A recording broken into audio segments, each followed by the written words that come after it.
Nag-uusap kami ni Bongbong at gusto ko lang iparating sa kanya na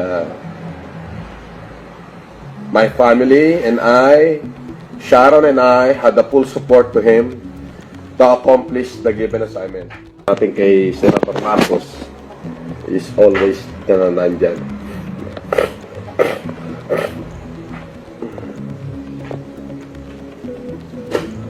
Binabati ko si Dory. Magandang araw dyan sa presidente ng Volunteers Against Poverty Foundation Australia na si Ma'am Dory Membrano.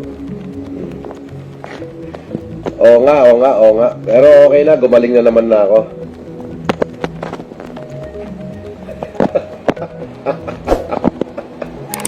Tato ka talaga, pwede. Kung ano-ano lang na pinagsaasal mo. Ay, nako.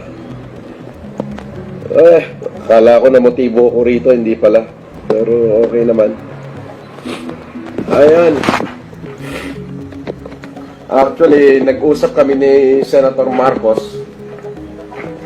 Nag-usap kami ni Bongbong. At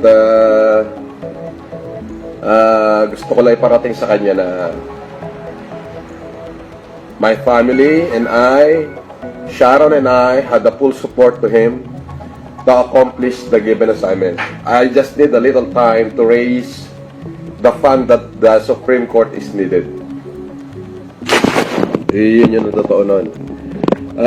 The people here in Australia are willing to give the full support to Senator Marcos, especially the Filipino community, which is the pro-Marcos, to accomplish the given assignment.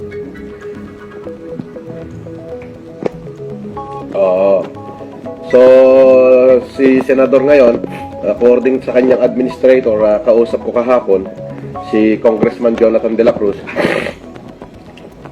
is nag-iikot daw sila ngayon throughout the Philippines para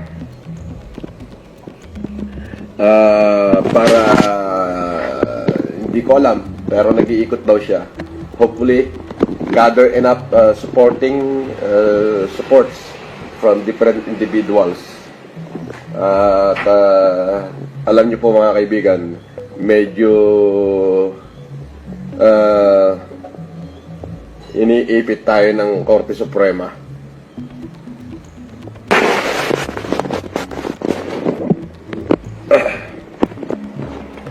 Ayun nga po, sabi ni Ma'am Cherry Pie, chikahan ko daw ngayon tungkol kay BBM. So far, so good naman.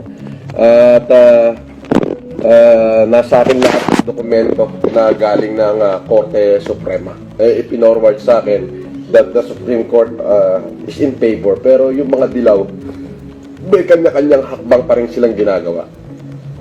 Ika nga, the truth will set us free.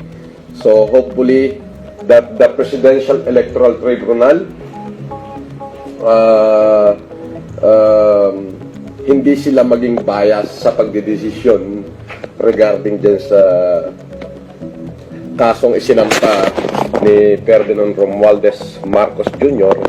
against the congresswoman of the 1st District of Naga, which is Lenny Robredo. Yun lang muna. At mamaya ulit, magkita-kita tayo.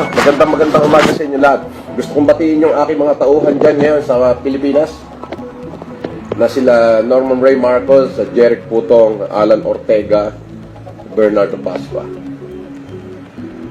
Ganun na rin si Charito Yamamoto. At gusto ko rin i-announce na yung mga tao ko may paninindigan niyang katulad ko. Ika nga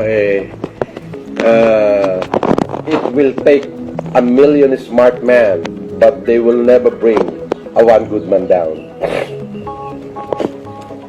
At para kay Charito Pimentel, huwag mong gawing sarswela yung sarili mo.